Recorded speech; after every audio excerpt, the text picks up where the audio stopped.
Hello aspirants, welcome to Ekam IAS academy. ఈ రోజు మనం డిస్కస్ చేయబోతున్న టాపిక్ ఏంటి అంటే యుఎన్ హై సీస్ ట్రీటీ. దీని గురించి మనం ఇప్పుడు ఎందుకు డిస్కస్ చేస్తున్నామంటే రీసెంట్గా యూనియన్ క్యాబినెట్ ఈ యుఎన్ హై సీస్ ట్రీటీకి అలైన్ అయ్యే విధంగా ఇండియాలో డొమెస్టిక్ లా తీసుకురావడానికి అప్రూవల్ ఇచ్చింది.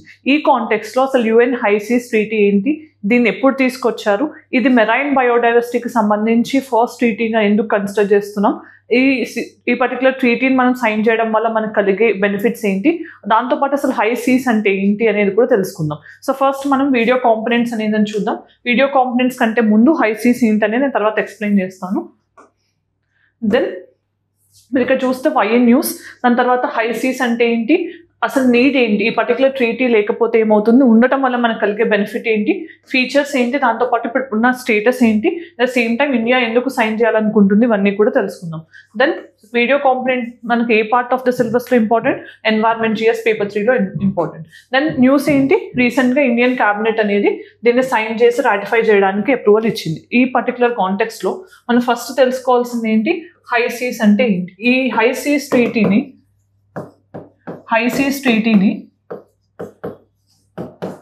బయోడైవర్సిటీ బియాండ్ న్యాచురల్ జ్యూరిస్డిక్షన్ అని కూడా అంటారు. Beyond natural jurisdiction, biodiversity beyond natural jurisdiction అని కూడా అంటారు. సో ఫస్ట్ మనం అర్థం చేసుకోవాల్సింది అసలు ఈ హై సీస్ అంటే ఏంటి అనేది. సో దీనికంటే ముందు మనం అర్థం చేసుకోవాల్సింది ఏంటి, మనకి గ్లోబల్ కామన్స్ అనేవి కొన్ని ఉంటాయి. ఈ గ్లోబల్ కామన్స్ అంటే ఏంటి, గ్లోబల్ కామన్స్ అంటే ఏ పర్టికులర్ కంట్రీకి కూడా దీని మీద రైట్ ఉండకుండా అందరికీ సంబంధించినవి ఉంటాయి, వాటిని గ్లోబల్ కామన్స్ అంటాం. అవి ఏంటి అని అంటే కనుక అవుటర్ స్పేస్ కానీ, హై సీస్ కానీ, ఓషన్స్ కానీ,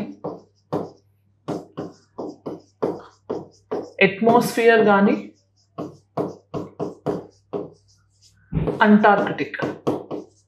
అంటార్క్టిక్లో నేటివ్ పీపుల్ ఎవరు లేరు కాబట్టి ఇది కూడా గ్లోబల్ కామన్స్. సో ఈ ఏరియాస్, ఈ 4 ఏరియాస్ని మనం జనరల్గా గ్లోబల్ కామన్స్ అంటాం. అంటే ఈ ఏరియాలో ఏ కంట్రీకి ఎక్స్క్లూజివ్ రైట్స్ ఉండవు, ఇది అందరికీ సంబంధించింది.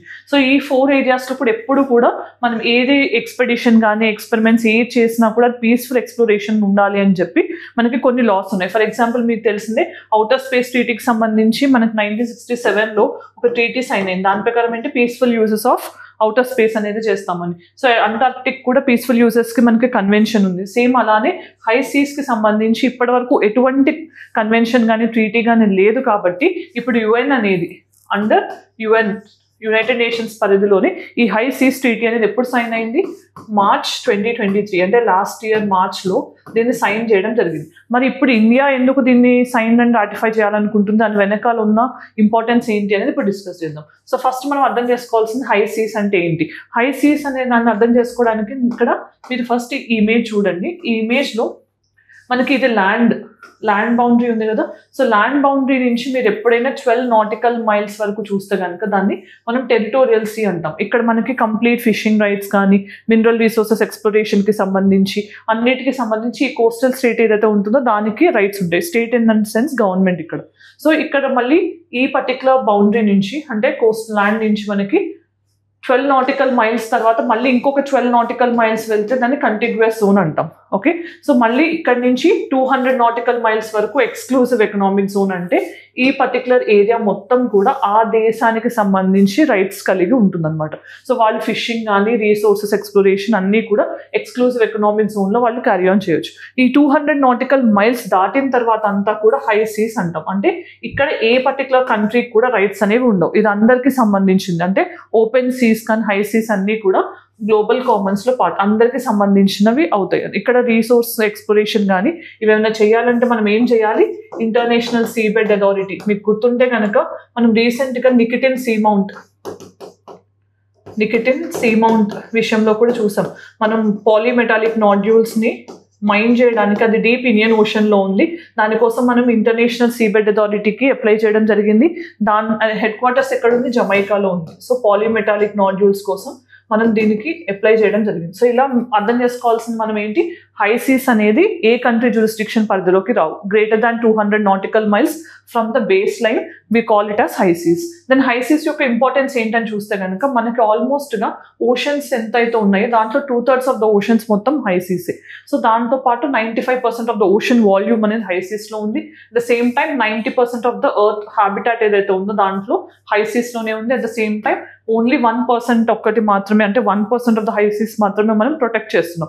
అవి marine protected areas, marine national parks కానీ మెరైన్ రిజర్వ్స్గా కానీ ప్రొటెక్ట్ చేస్తున్నాం. అంటే చాలా లెస్ ప్రొటెక్షన్ కానీ కన్జర్వేషన్ మెజర్స్ కానీ ఇక్కడ కనిపిస్తున్నాయి.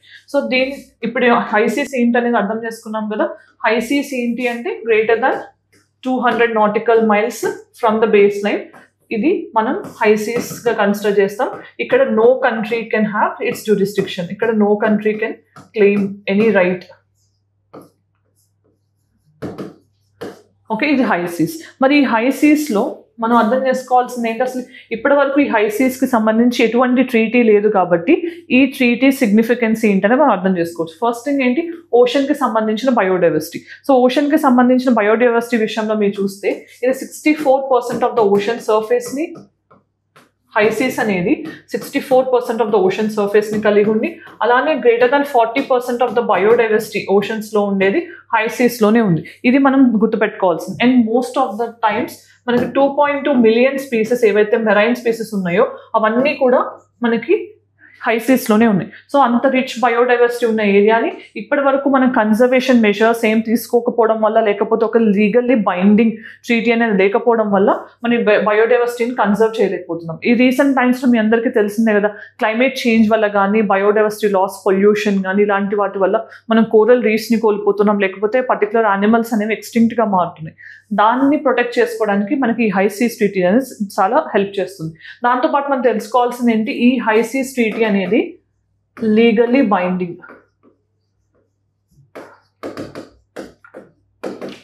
ఇది యుఎన్ క్లాస్ కింద ఎస్టాబ్లిష్ చేయడం జరిగింది. మనం యుఎన్ క్లాస్ అంటే ఏంటనేది కూడా చూద్దాం.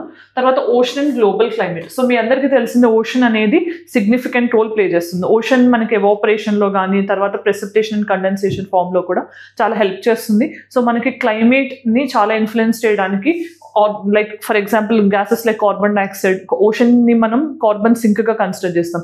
ఓషన్ ఎసిడిఫికేషన్ ఇంక్రీజ్ అయినప్పుడు క్లైమేట్ చేంజ్ అనేది యాక్సలరేట్ అవ్వడం కానీ, ఇట్లా ఓషన్ అనేది డెఫినెట్గా గ్లోబల్ క్లైమేట్ని ఇన్ఫ్లుయెన్స్ చేస్తుంది. కాబట్టి ఇలాంటి వాటిని కంట్రోల్ చేయాలి అని అంటే మనకి హై సీస్ మీద ఒక రెగ్యులేషన్ మెకానిజం అనేది ఉండాలి. అలానే అన్రెగ్యులేటెడ్ హ్యూమన్ యాక్టివిటీస్. రీసెంట్ టైమ్స్లో మీరు చూస్తే కనుక టూరిజం కానీ, పొల్యూషన్ కానీ, క్లైమేట్ చేంజ్ కానీ, బయోడైవర్సిటీ లాస్, ఇలా different human interventions or human related actions వల్ల ఏమవుతుంది, మనకు ఓపెన్ సీస్ ఏవైతే ఉన్నాయో హై సీస్, వాటిలో ఎక్కువ డ్యామేజ్ జరుగుతుంది. అంటే బయోడైవర్సిటీకి కానీ, లేకపోతే వాటర్కి కూడా చాలా డ్యామేజ్ జరుగుతుంది. దాన్ని ప్రొటెక్ట్ చేసుకోవడానికి కూడా మనకి హై సీస్కి ఒక ట్రీటీ అవసరం. సో ఇప్పుడు ఫస్ట్ యుఎన్ క్లాస్ అంటే ఏంటి, UN convention on law of sea. So ఇది సీకి సంబంధించి యుఎన్ కింద ఉన్న ఒక కన్వెన్షన్. సో మీకు గుర్తుంటే కనుక మనకి క్లైమేట్ చేంజ్ పరిధిలో మనకి యుఎన్ కన్వెన్షన్ ఏంటి, UNFCCC అంటాం కదా. సో ఇది one of the major outcome in Rio Earth Summit 1992లో. దీని కింద మనం క్యోటో ప్రోటోకాల్ కానీ, పారిస్ అగ్రిమెంట్ కానీ సైన్ చేసాం కదా. అంటే ఏంటి, దీని కింద మనం ఎలాగో స్పెసిఫిక్ టార్గెట్స్ పెట్టుకున్నాము. ఇక్కడ క్యోటో ప్రోటోకాల్లో ఏం పెట్టుకున్నాం, అన్ని గ్రీన్ హౌస్ గ్యాసెస్ ఏవైతే క్యోటో ప్రోటోకాల్లో లిస్ట్ అవుట్ చేశారో వాటిని స్లోగా ఫేస్ అవుట్ చేయడం అనేది క్యోటో ప్రోటోకాల్ టార్గెట్. మరి ఈ పారిస్ అగ్రిమెంట్ టార్గెట్ ఏంటి, మనం టెంపరేచర్స్ ఇంక్రీజ్ అవ్వడం ఎక్స్పీరియన్స్ అవుతూనే ఉన్నాం కాబట్టి దాని మినిమం యావరేజ్ టెంపరేచర్ ఇంక్రీజ్ అనేది 1.5 డిగ్రీ 2 డిగ్రీ సెంటిగ్రేడ్కి లిమిట్ చేయాలి అనేది మనం పారిస్ అగ్రిమెంట్లో టార్గెట్గా పెట్టుకున్నాం. సో ఇక్కడ మీరు UNFCCC కింద క్యోటో పారిస్ ఎలా ఉన్నాయో సేమ్ వే అలా మనకి యుఎన్ క్లాస్ కింద, United Nations convention on law of sea కింద మనకి ఈ BBNG అంటే బయోడైవర్సిటీ బియాండ్ న్యాచురల్ జ్యూరిస్డిక్షన్ కానీ, దీన్ని హై సీస్ ట్రీటీ అని కూడా అంటాం. సో ఇది సేమ్ మనకి ఇలా క్యోటో ప్రోటోకాల్ పారిస్ ఎలా ఉన్నాయో సేమ్ అలానే యుఎన్ క్లాస్ కింద ఉంది. సో మీకు ఈ సిమిలారిటీ అర్థమై ఉండొచ్చు. సో ఇప్పుడు యుఎన్ క్లాస్ అనేది మనం ఎప్పుడు సైన్ చేసాం, 1982లో సైన్ చేసాం. ఇది ఎప్పుడు ఫోర్స్లోకి వచ్చింది, 1994లో వచ్చింది. ఇది legally binding treaty. Okay, so ఇది గుర్తుపెట్టుకోవాలి. దెన్ మనం దీనికి ఉన్న యుఎన్ హై సీస్ ట్రీటీకి సంబంధించిన మెయిన్ ఫీచర్స్ ఏంటనే చూసాం. యుఎన్ క్లాస్ సైన్ చేసింది మెయిన్గా హై సీస్కి సంబంధించి బయోడైవర్సిటీ ప్రొటెక్షన్ కానీ ఆ వాటర్ని ప్రొటెక్ట్ చేయడంతో పాటు అందరికీ కూడా sustainable and responsible conservation measures ఉండే విధంగా దీన్ని ప్రిపేర్ చేయడం జరిగింది. సో బీబీఎన్జీ అంటే biodiversity beyond natural jurisdiction.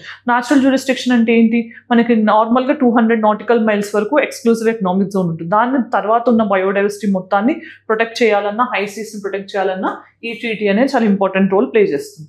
Then మనం అర్థం చేసుకోవాల్సింది దీని ఫీచర్స్ ఏంటి. సో ఇక్కడ demarcation of protected areas. So ఇప్పుడు ఆల్మోస్ట్గా మనకి హై సీస్ అనేది ఆల్మోస్ట్గా 2/3 ఆఫ్ ద ఓషన్ అని మనం చూసాం, 95% of the volume of the oceans అని కూడా. కానీ మనం చూస్తే కనుక only 1.4% of the high seas మాత్రమే ప్రొటెక్టెడ్ ఏరియాస్గా ఉన్నాయి. అంటే ఒక బయోడైవర్సిటీ కన్సర్వేషన్ స్పాట్గా కానీ లేకపోతే నేషనల్ పార్క్ కానీ, మీకు గుర్తుంటే కనుక ఇండియాలో మనకి Gulf of Mannar biosphere reserve ఇవి ఉన్నాయి కదా. సో అలా మనకి మెరైన్ ప్రొటెక్టెడ్ ఏరియాస్గా ఉన్నది only 1.4% of the high seas area. So దీన్ని కూడా మనం డిమార్కేట్ చేసి మోర్ అండ్ మోర్ ఏరియాస్ని ప్రొటెక్టెడ్ ఏరియాస్గా మార్చడానికి కూడా ఈ హై సీస్ ట్రీటీ అనేది చాలా హెల్ప్ చేస్తుంది. At the same time sustainable use of marine genetic resources. అసలు మీకు గుర్తుంటే కనుక మన కన్వెన్షన్ ఆన్ బయోలాజికల్ డైవర్సిటీ ఏదైతే ఉందో దాని కింద మనకి 2 ప్రోటోకాల్స్ ఉన్నాయి. ఒకటి కార్టెజెనా ప్రోటోకాల్, ఇంకోటి నగోయా ప్రోటోకాల్. ఈ నగోయా ప్రోటోకాల్ ఏం చెప్తుంది, accessible fair and equitable sharing of genetic resources. Same ఇలానే ఇక్కడ మనకి మెరైన్ రీసోర్సెస్, అక్కడేమో మనం బయోడైవర్సిటీకి సంబంధించి డిస్కస్ చేస్తాం, ఇక్కడేమో మెరైన్కి సంబంధించి జెనెటిక్ రీసోర్సెస్ ఏవైతే ఉంటాయో వాటన్నిటిని మనం బెటర్గా ప్రిజర్వ్ చేసుకోవాలి అనే ఉద్దేశంతో ఈ పర్టికులర్ ట్రీటీని తీసుకొస్తున్నాం అనమాట. అంటే ఆ పర్టికులర్ నాలెడ్జ్ ఏదైతే ఉందో ఆ మెరైన్ రీసోర్సెస్కి సంబంధించి అది అందరికీ కూడా ఫేర్ అండ్ ఈక్విటబుల్ వేలో షేర్ అవ్వాలి అనేది ఈ ట్రీటీ యొక్క ముఖ్య ఉద్దేశం. దాని తర్వాత initiation of practice of environmental impact assessment. So మీ అందరికీ తెలిసిందే, మనం ఏదైనా డెవలప్మెంటల్ ప్రాజెక్ట్ స్టార్ట్ చేసేటప్పుడు ఎన్వైర్మెంటల్ ఇంపాక్ట్ అసెస్మెంట్ అనేది కండక్ట్ చేసి అది ప్రాపర్గా ఉందా లేదా, ఒకవేళ లేకపోతే దాన్ని ఎన్వైర్మెంట్ ఫ్రెండ్లీగా మార్చేటట్టు కొన్ని మోడిఫికేషన్స్ చేసి అప్పుడే మనం పర్మిషన్స్ ఇస్తున్నాం. ఇది ఎన్వైర్మెంట్ ప్రొటెక్షన్ యాక్ట్ ఆఫ్ 1986 కింద మనం స్టార్ట్ చేసాం. సేమ్ అలానే ఏ పర్టికులర్ యాక్టివిటీ అయినా కానీ ఓషన్స్లో మనం కండక్ట్ చేయాలి అని అంటే దానికి కూడా ఎన్వైర్మెంటల్ ఇంపాక్ట్ అసెస్మెంట్ అనేది మ్యాండేటరీ చేస్తుంది ఈ UN high seas treaty. Then capacity building and technological transfer. So ఇప్పుడు జనరల్గా మనకి క్లైమేట్ చేంజ్ జరగడం వల్ల ఎవరు ఎక్కువ వల్నరబుల్గా ఉంటారు అంటే స్మాల్ డెవలప్డ్ కంట్రీస్ కానీ, island countries, land locked countries కానీ ఇలాంటివి. సో పెసిఫిక్ ఓషన్లో మనకి మైక్రోనేషియా, పాలినేషియా చిన్న చిన్న కంట్రీస్ ఉన్నాయి కదా, తువాలు, అనాటు, ఇవన్నీ వీళ్ళందరూ ఏంటి, వాళ్ళు చెయ్యని వాటికి వాళ్ళు బాధ్యత వహించాల్సి వస్తుంది. అంటే ఫర్ ఎగ్జాంపుల్ వాళ్ళు గ్లోబల్ క్లైమేట్ చేంజ్కి కాంట్రిబ్యూట్ చేయకపోయినా ఒకవేళ సీ లెవెల్ రైజ్ జరగడం వల్ల ఎవరు ఫస్ట్ సఫర్ అవుతారు అని అంటే అలాంటి స్మాల్ డెవలప్డ్ కంట్రీస్ కానీ, ఐలాండ్ కంట్రీస్ కానీ, వాళ్ళకి ఈ కెపాసిటీ బిల్డింగ్ ఎన్హాన్స్ చేసి వాళ్ళకి ఎటువైనా ఎక్స్ట్రీమ్ సిచ్యువేషన్స్ వచ్చినప్పుడు వాటిని ఎలా ట్యాకిల్ చేయాలి, దాంతోపాటు టెక్నాలజీని ఎలా డెవలప్ చేసుకోవాలి అనేది ఈ UN high seas treaty facilitate చేస్తుంది. అంటే డెవలప్డ్ కంట్రీస్ నుంచి లెస్ డెవలప్డ్ కంట్రీస్కి ఈ టెక్నాలజీ అనేది ట్రాన్స్ఫర్ చేయడం వల్ల వీళ్ళు కూడా బెటర్ ప్రిపేర్డ్గా ఉండేటట్టు యుఎన్ హై సీస్ ట్రీటీ అనేది హెల్ప్ చేస్తుంది.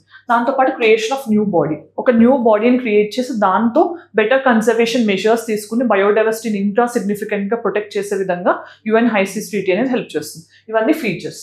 దాన్ని ఇప్పుడు మనం అర్థం చేసుకోవాల్సింది స్టేటస్ ఏంటి, అంటే ఇది ఇంప్లిమెంటేషన్లో ఉందా అంటే కనుక కరెంట్గా ఈ పర్టికులర్ ట్రీటీ ఏదైతే ఉందో యుఎన్ హై సీస్ ట్రీటీ ఇది అప్లికేషన్లోకి రావాలి అని అంటే కనుక అట్లీస్ట్ మనకి 60 కంట్రీస్ ఏవైతే సైన్ చేశాయో ఆ 60 కంట్రీస్ దీన్ని రాటిఫై చేయాలి.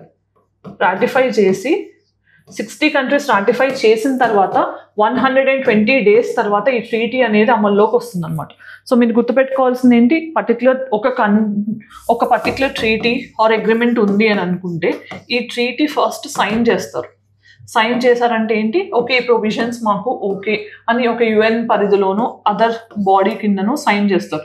సైన్ చేసిన దాన్ని ఏం చేయాలి, మనం ఇంటర్నేషనల్గా సైన్ చేస్తున్నాం, దాన్ని డొమెస్టిక్ లాస్ తీసుకొచ్చి మేము వీటిని ఏవైతే ఇక్కడ సైన్ చేసిన ప్రొవిజన్స్ ఉన్నాయో వాటిని అప్హోల్డ్ చేయాలి అని అంటే డొమెస్టిక్ లా కావాలి కదా, దాన్నే మనం రాటిఫికేషన్ అని అంటాం. సో మన ఇండియన్ పార్లమెంట్లో అండర్ ఆర్టికల్ 253 కింద ఏం చేస్తాం, రాటిఫికేషన్ చేస్తాం. మీకు గుర్తుంటే కనుక 1 of the 5 situations మనకు జనరల్గా పార్లమెంట్ అనే స్టేట్ లిస్ట్ ఎప్పుడు ఎనాక్ట్ చేయగలుగుతుంది అని అంటే one of the 5 situations is even to ratify international agreements. అప్పుడు స్టేట్ కన్సెంట్ లేకపోయినా కూడా ఆ పర్టికులర్ డొమైన్ స్టేట్ లిస్ట్లో ఉన్నా కూడా పార్లమెంట్ లా చేయడానికి ఉంటుంది. సో ఇక్కడ రాటిఫికేషన్ చేస్తేనే ఆ పర్టికులర్ అగ్రిమెంట్కి మనం signatory and we have to comply అన్నట్టు. ఇక్కడ ఏం జరుగుతుంది, 60 కంట్రీస్ ఎప్పుడైతే రాటిఫై చేస్తాయో, సైన్ కాదు రాటిఫై చేస్తాయో అప్పుడు దాని తర్వాత 120 డేస్కి ఈ పర్టికులర్ ట్రీటీ అనేది ఇంప్లిమెంటేషన్లోకి వస్తుంది. మరి ఇప్పుడు ప్రెసెంట్ స్టేటస్ ఏంటి అంటే ఓన్లీ 8 కంట్రీస్ మాత్రమే రాటిఫై చేశాయి. సో ఇంకా ఎన్ని చేయాలి, 52 కంట్రీస్ వరకు రాటిఫై చేయాల్సి ఉంటుంది. ఇది మీరు తెలుసుకోవాల్సింది. దెన్ ఇండియన్ స్టేటస్ ఏంటి అంటే కనుక రీసెంట్గా మన క్యాబినెట్ ఈ పర్టికులర్ ట్రీటీని సైన్ చేయడానికి రాటిఫై చేయడానికి అప్రూవల్ ఇచ్చింది. సో జనరల్గా ఎన్వైర్మెంటల్ కన్వెన్షన్స్లో ఏం జరుగుతుంది అని అంటే మోస్ట్ ఆఫ్ ద కంట్రీస్ ఇనీషియల్గా సైన్ చేస్తాయి. ఫర్ ఎగ్జాంపుల్ క్యోటో ప్రోటోకాలే తీసుకుందాం. సో యుఎస్ లాంటి కంట్రీస్ ఏం చేస్తాయి, దీన్ని సైన్ చేస్తే కానీ రాటిఫై చేయవు, most of the times ratify చేయవు. దీనివల్ల ఏమవుతుంది, రిక్వైర్డ్ స్ట్రెంత్ రానప్పుడు, రాటిఫికేషన్ జరగనప్పుడు అసలు ట్రీటీ అనేది ఎన్ఫోర్స్ అవ్వడానికి సంవత్సరాలు పడుతుంది. ఈ లోపల ఏమవుతుంది, దాని అసలు ఆబ్జెక్టివ్ కానీ దాని అటెన్షన్ అనేది డైవర్ట్ అయ్యే ఛాన్స్ కూడా ఉంటుంది. సో రాటిఫికేషన్ అనేది చాలా సిగ్నిఫికెంట్ రోల్ ప్లే చేస్తుంది. But most of the environmental కన్వెన్షన్స్లో రాటిఫికేషన్ అనేది చాలా లేట్గా జరుగుతుంది. అట్ ద సేమ్ టైం మనం తెలుసుకోవాల్సిన ఇంకొక అంశం ఏంటి, యూనివర్సల్ రాటిఫికేషన్ వచ్చిన ఒక్కగానొక్క కన్వెన్షన్ ఏంటి అంటే కనుక అది మాంట్రియల్ ప్రోటోకాల్. ఓజోన్ డిప్లీషన్కి సంబంధించి మనం మాంట్రియల్ ప్రోటోకాల్ 1987లో సైన్ చేసాం కదా. సో అది మాత్రం యూనివర్సల్ రాటిఫికేషన్ అనేది ఉంది. దెన్ ప్రాక్టీస్ క్వశ్చన్ నిన్న ఇచ్చిన దానికి ఆన్సర్ చెప్తున్నాను, కొంతమంది స్టూడెంట్స్ రిక్వెస్ట్ చేశారు కాబట్టి. Consider the following statements regarding BRICS. So BRICS is an acronym for a group of 5 emerging economies: Brazil, Russia, India, China and South Africa. ఇది కరెక్టే. Then BRICS, the new development bank is headquartered in Shanghai. కరెక్టే. Then primary objective of BRICS is to counterbalance influence of G7 countries. ఇది దీని primary objective కాదు. So it is a grouping of emerging economies. So option 3 incorrect కాబట్టి answer B1 and 2 only. Then ఈ రోజు question ఏంటనే చూద్దాం. The high seas treaty falls under which of the following international framework. ఈ 4 ఆప్షన్స్లో ఏ framework కింద మనకి హై సీస్ ట్రీటీ అనేది సైన్ అయింది అనేది తెలిస్తే ఆన్సర్ కామెంట్ సెక్షన్లో చెప్పండి. Then mains question, discuss the significance of United Nations convention on the law of sea in maintaining maritime order and sovereignty. How has UN clause contributed to the peaceful resolution of maritime disputes. So అసలు first significance ఏంటి UN clause కి సంబంధించి, at the same time ఇది ఎలా contribute చేస్తుంది peaceful resolution of disputes కి సంబంధించి అనేది ఆన్సర్ కామెంట్ సెక్షన్లో చెప్పండి. దెన్ మనం వీడియో ఎండింగ్కి వచ్చేసాం కదా. ఈ వీడియోలో మనం ఏం డిస్కస్ చేసాము అంటే UN హై సీస్ ట్రీటీ అనేది ఇప్పుడు ఇండియా ఎందుకు సైన్ చేయాలనుకుంటుంది, దాని వెనకాల ఉన్న ఫీచర్స్ ఏంటి, ఇది ఎప్పుడు సైన్ చేశారు, అసలు హై సీస్ అంటే ఏంటి అనేది మనం డిస్కస్ చేసాం. ఎక్స్క్లూజివ్ ఎకనామిక్ జోన్ ఏంటి అనేది ఆ కాన్సెప్ట్ కూడా డిస్కస్ చేసాం. అలానే ఒక particular treaty like high sea treaty ratification చేసిన తర్వాత ఎన్ని డేస్లో అమల్లోకి వస్తుంది, ఇండియాలో దాని స్టేటస్ ఏంటి, అదర్ ఆర్టికల్స్ ఏంటి, దానికి related practice question for prelims and mains అన్నీ కూడా ఈ వీడియోలో డిస్కస్ చేయడం జరిగింది.